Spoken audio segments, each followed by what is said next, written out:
जी अरे बोले।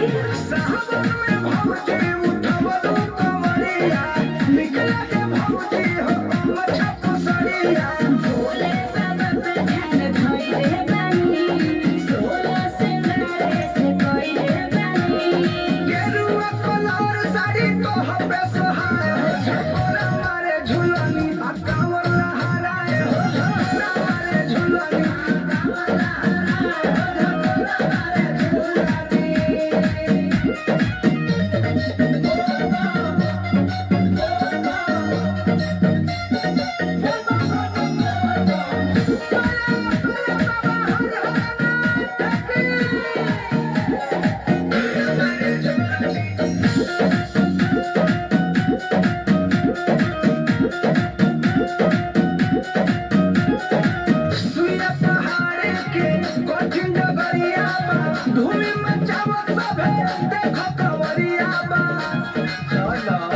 हानु सुना इहे सोची में लागे बड़ा डर, कैसे पहुंचाबो भोला जी के घर।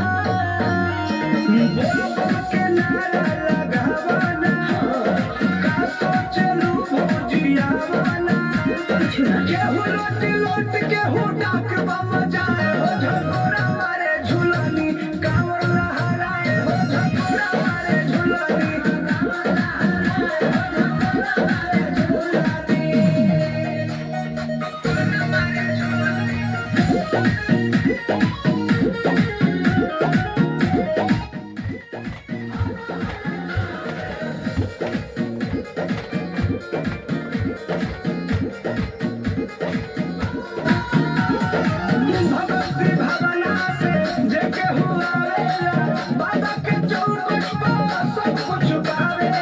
ई तो सही कहतनी। भोला सबके करेले निहार, हम कांवरे उठाइब हर साल।